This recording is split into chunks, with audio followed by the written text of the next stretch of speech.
ABC General Hospital spoilers for Wednesday, February 4 reveal that Willow had reached a breaking point, though no one around her realized how quickly her emotions were shifting into something far more dangerous.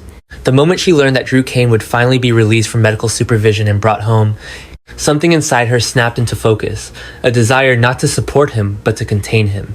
The fear of losing control, of losing the fragile structure she had built around him, pushed her into action with a determination that felt almost fevered. Drew's return home should have signaled comfort, healing, a second chance. Instead, in Willow's mind, it became the perfect opportunity to tighten her influence, to mold him into someone dependent, compliant, and too emotionally weakened to question anything she said or did. The softness she once carried transformed into a quietly calculated resolve. And beneath her anxious exterior was a growing obsession to keep Drew close enough that he could not escape her. Reach. As preparations were made to bring Drew back to the Quartermaine estate, Willow began rearranging every element of his environment, insisting on handling his medication schedule, adjusting his room and controlling who would have access to him during his recovery. She masked these changes behind the guise of concern, insisting he needed peace, quiet, and protection. But her actions blurred the line between caregiving and domination. Anyone watching closely would see that she hovered too tightly, answered questions meant for him, and intervened every time he tried to assert even the slightest independence. Drew, still mentally fragile and unsteady from the psychological damage he endured, struggled to recognize the warning signs. His confusion made him vulnerable, and Willow sensed it, used it, allowing her control to grow deeper, more subtle, more dangerous. The tension surrounding Drew's homecoming created an invisible pressure that pressed against every corner of the Quartermaine mansion. Jason had anticipated danger from external threats, but he hadn't expected the most immediate threat to be standing inside the house wearing a mask of compassion. Willow Tight's behavior shifted in ways that were small enough to be overlooked but significant enough to unsettle anyone who tried to observe her closely. She dismissed doctors' recommendations, insisted she understood Drew better than anyone else, and subtly redirected conversations so that no one realized how dependent Drew was becoming on her presence. She was building a psychological cage around him, one soft enough to appear caring yet strong enough to trap him. The danger grew with each passing hour. Drew's weakened emotional state made him unable to challenge her, and Willow interpreted his passivity as confirmation that she was the only one capable of protecting him. But beneath her calm exterior simmered a desperation that bordered on instability, a fear that if she loosened her grip even slightly, Drew would slip away from her entirely. This desperation twisted her judgment, turning every interaction into another attempt to bind him closer, to silence his doubts, to reshape his reality into one where she was irreplaceable. And as Willow's need for control intensified, so did the threat she posed. The adjustments she made were no longer about helping Drew heal, they were about ensuring he remained too fragile to oppose her, too confused to confide in others, too emotionally entangled to break free. What none of them realized, not even Drew himself, was that Willow's actions were constructing the foundation for a far larger crisis. A crisis that would not only determine Drew's future, but also unravel the fragile balance of the entire Quartermaine family. Because once Willow fully stepped into the darkness forming inside her, there would be no limit to how far she was willing to go to maintain control. And Drew, already lost in a fog of guilt, confusion, and vulnerability, was becoming the first casualty of a danger no one had yet recognized, but one that was growing stronger by the minute. Jason and Sunny had fallen into a rhythm they both understood, without needing words, a rhythm shaped by years of surviving ambushes, betrayal, shifting alliances, and the kind of darkness only men like them could navigate. But this time, the stakes were different.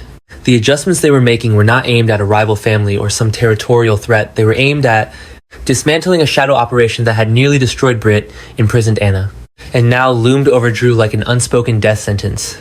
What Jason uncovered about Sidwell and Marco had transformed the situation from suspicious to lethal. These men were not simply disposable lieutenants in someone else's game, they were architects of something bigger. Something meticulously constructed, something capable of destabilizing everything in Port Charles if left unchecked. And so in a room lit only by the dim glow of Sunny's strategy board, they began crafting the kind of plan that was no longer defensive, but surgical, precise, and ruthless. Sunny listened as Jason laid out the connections he'd uncovered, the patterns, the inconsistencies, the trail of hidden communications that all led back to Sidwell, the cold operative who had enforced psychological pressure on Britt and Marco, whose quiet brutality made him more dangerous than any violent outburst ever could. The two men had woven their influence into the fabric of Spoon Island, creating a network of control that extended far beyond Windermere's walls. Sunny understood immediately that this was not a simple confrontation. It was a dismantling of power, one that required strategy, patience, and a willingness to strike before the enemy sensed movement. And as they mapped out their next steps, Sunny felt that familiar chill of stepping into a battle where one mistake could cost them far more than territory. Jason's focus sharpened into something almost unnerving. His movements were quieter, his breathing steadier, the intensity in his eyes deeper than Sunny had seen in years. There was no hesitation, no emotional clouding, just the relentless precision of a man who had already accepted that failure was not an option. Sidwell had crossed the line by targeting Britt and manipulating Drew's mental state. But what disturbed Jason most was Marco's involvement. Marco was calculating in a way that felt personal, as though he enjoyed watching the destruction unfold piece by piece. Jason didn't need words to express the storm building inside him. Sunny could feel it in the air. That storm was not anger, it was obsession. Born from the need to protect and the refusal to let anyone he cared about become collateral damage again. Their strategy took shape quickly. Not a frontal attack, but a quiet invasion, subtle pressure on Sidwell's communication channels. Calculated disruption of Marco's supply routes. Strategic manipulation of the false identities they used to stay hidden. Sunny orchestrated the external chokehold, cutting off resources, isolating allies, and creating fractures in the foundation of their operation. Jason, meanwhile, prepared for the part only he could execute: infiltration, extraction, elimination if necessary. Every detail mattered. Every movement had weight. Because Sidwell and Marco were not the kind of enemies who panicked. They were the kind who retaliated with precision. But what neither Sunny nor Jason voiced aloud was the truth, silently shaping their decisions. This wasn't just about Britt or Drew anymore. This was about the creeping darkness that had begun to hang over Port Charles like a heavy fog. An unease that had seeped into Jason's bones ever since Willow's unraveling and Drew's psychological collapse. Sidwell and Marco were symptoms of a much deeper sickness. And the obsession forming inside Jason wasn't only about stopping them, it was about preventing the larger threat he sensed but could not yet fully see. Sunny recognized that in him. He recognized the look of a man who had seen too much and refused to let history repeat itself. As their plans solidified, the room felt charged, tight with anticipation, thick with purpose. Jason knew the moment they made their first move, Sidwell and Marco would feel the shift. They would sense the pressure closing in. And that was exactly the point. For men like them, fear was not the weapon, it was uncertainty. Jason and Sunny were about to become the unseen force, dismantling their operation piece by piece until there was nowhere left to run. And as Jason stepped out into the night, ready to begin the first phase of their strategy, he felt the obsession settle deeper into his bloodstream, a quiet vow that this time, no one he cared about would be swallowed by someone else's darkness. Sidwell and Marco had started something they believed they could control. They were about to learn what it meant to be hunted by Jason and Sunny. Jocelyn had always been relentless when it came to protecting the people she loved, but this time her instincts pushed her into territory far darker than she imagined. What began as a desperate search for answers, fueled by Britt's strange behavior, Jason's growing silence. And the atmosphere of dread pressing down on Spoon Island quickly evolved into a pursuit that exposed the horrifying truth no one else had been able to uncover. While digging through restricted files, surveillance patterns, and digital crumbs left behind by a system she was never meant to access, Jocelyn stumbled onto the secret that shattered everything she thought she understood. Anna Devane was being held captive. The discovery hit her like a tidal wave, sweeping away any remaining doubt about how dangerous Cullum truly was. The data she found, fragmented security footage, encrypted logs, timestamps that didn't match official reports, all pointed to a hidden wing within Windermere, a place concealed so effectively that only someone obsessed enough would ever find it. And Jocelyn, driven by fear, suspicion, and righteous fury, had been exactly obsessed enough. This revelation marked the beginning of a transformation inside her. She was no longer the student, no longer the bystander, no longer the young woman caught in the orbit of danger. She was stepping willingly into the fire, and she knew there would be no turning back. Cullum sensed the change before she even confronted him. He noticed the intensity in her eyes, the sharpened edge in her movements, the way she no longer hesitated around him. She was becoming a threat, not because of her power, but because of her persistence. And when Jocelyn finally faced him, when she stood in the cold, echoing corridors of Spoon Island, and demanded answers with a fearlessness even he did not anticipate, the tension between them ignited into something volatile. Cullum responded with calculated calm, a chilling contrast to the storm boiling inside her. He warned her without raising his voice, reminded her of boundaries she was never meant to cross, and attempted to reassert control by speaking to her as if she were a naive child stirring trouble she could not comprehend. But Jocelyn was far from naive now. Each confrontation between them grew sharper and more dangerous. Jocelyn pushed harder, cornering him with questions he didn't expect her to ask, revealing pieces of information she should never have found. Cullum began to realize that she was not merely suspicious, she had evidence. And once he understood that the balance shifted, he no longer underestimated her. He saw her for what she had become, a threat capable of unraveling his entire operation. Every encounter became a psychological duel, Jocelyn refusing to back down. Cullum trying to maintain the illusion of control while searching for ways to silence her without triggering the wrath of Jason or Sunny. The more she pressed, the more unhinged Cullum became behind the facade. His perfectly measured calm began to crack in places, revealing flashes of agitation, paranoia, and something far more dangerous, fear. Because if Jocelyn had discovered Anna's imprisonment, then others could too. And the tightly woven structure Cullum had built around secrecy, manipulation, and psychological control would collapse the moment the wrong person learned the truth. Jocelyn felt the danger intensifying around her. Strange figures began watching her movements. Doors she once opened freely were suddenly locked. Conversations she attempted to join abruptly changed direction when she approached. But instead of retreating, she pushed harder. She understood now that she was already marked, that Cullum saw her as an obstacle he needed to remove. And if she was already in danger, then she might as well burn the entire operation down before he had the chance to strike first. Her obsession grew, not a reckless obsession, but one fueled by justice fear.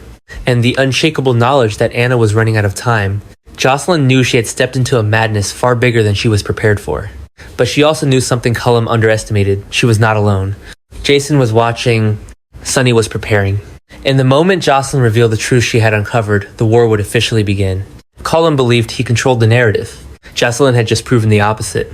Because with one discovery, she had transformed from an inconvenience into a catalyst, and the chaos that followed would expose everything he had fought to hide. Lulu had always believed she could withstand any storm, as long as she had her mother Laura to lean on. But the moment Charlotte disappeared without leaving behind even the faintest trace, Lulu felt something fracture deep inside her, a quiet crack that spread wider with every passing hour. Sitting across from Laura in the dimly lit living room, she tried to hold herself together. Yet every word she spoke trembled with the weight of a fear she could no longer contain. Charlotte wasn't a runaway, wasn't a rebellious teenager sneaking out for attention. This disappearance felt deliberate, hollow, chilling. It felt like a piece of Lulu's heart had been ripped out and carried into the shadows, leaving her terrified of what she would find when those shadows finally parted. Laura listened with a calmness carved from decades of surviving this family's tragedies, yet even she couldn't hide the worry gathering in her eyes. She knew what disappearance meant in Port Charles. She knew what it meant in their family. She knew the danger that followed them like a curse. But as Lulu poured her fears into her mother's hands, another truth quietly unfolded behind her words. One she wasn't sure she had the strength to admit. Her relationship with Nathan West, which had begun cautiously, had deepened in ways she hadn't expected. Nathan had become her anchor in the weeks leading up to Charlotte's disappearance. A source of steadiness she had clung to without realizing how much she had already given of herself. And now with Charlotte missing, that emotional closeness intensified into something that unsettled her as much as it comforted her. How could she allow herself to feel warmth when her daughter was lost somewhere in the dark? How could she let Nathan in when every instinct screamed that she should be focusing solely on finding Charlotte? The conflict tore at her.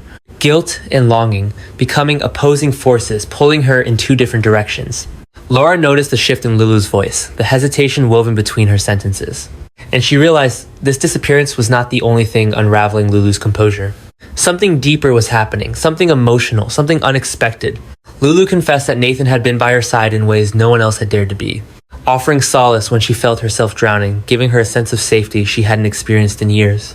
But as she spoke, fear flickered across her face, not fear of Nathan, but fear of what this connection meant.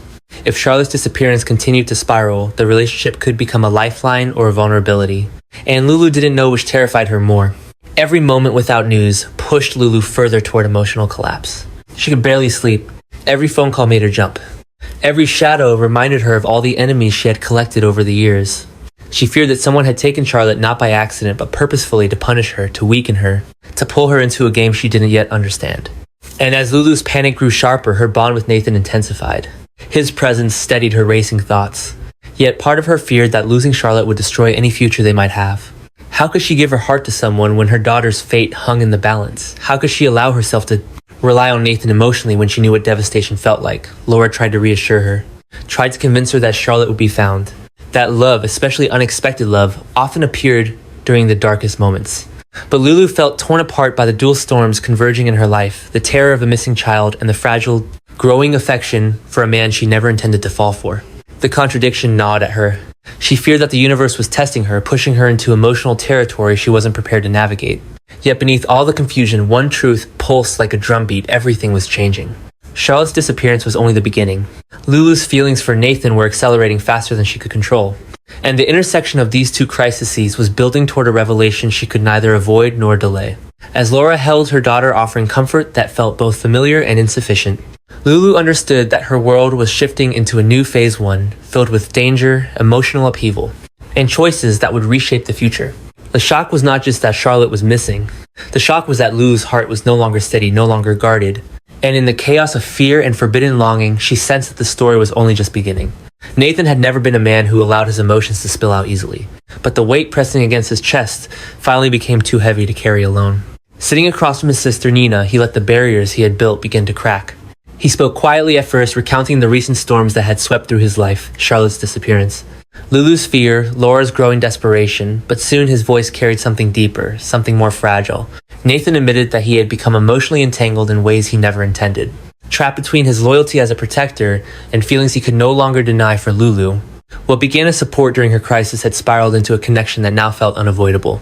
And Nathan confessed that every moment he spent trying to comfort Lulu only pulled him deeper into the conflict he knew he shouldn't be part of. He felt guilt for wanting to be there for her when her world was falling apart, guilt for allowing his heart to move towards someone so vulnerable, and guilt for knowing that his presence might complicate her already unbearable fear over Charlotte. Nina listened carefully. Seeing the internal war, Nathan was fighting the disciplined detective who wanted to protect everyone, and the man who was slowly losing control of his own emotions. Nathan admitted that he didn't know how to step back anymore, because the more Lulu faltered, the more he felt compelled to hold her together. He feared crossing emotional boundaries that neither of them had intended to create. Yet every instinct in him urged him to stay close to her, to guard her, to take on her pain as if it were his own. What frightened him most was how natural it felt, how inevitable.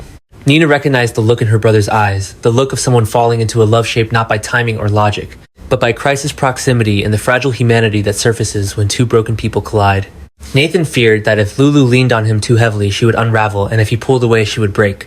And so he remained stuck in the middle, torn between duty and desire, between what he knew was right and what his heart refused to release. As Nathan finished speaking, Nina realized the truth he could not yet say aloud. He wasn't simply supporting Lulu. He was already bound to her. And the consequences of that bond were growing closer, more complicated, and far more dangerous than either of them understood.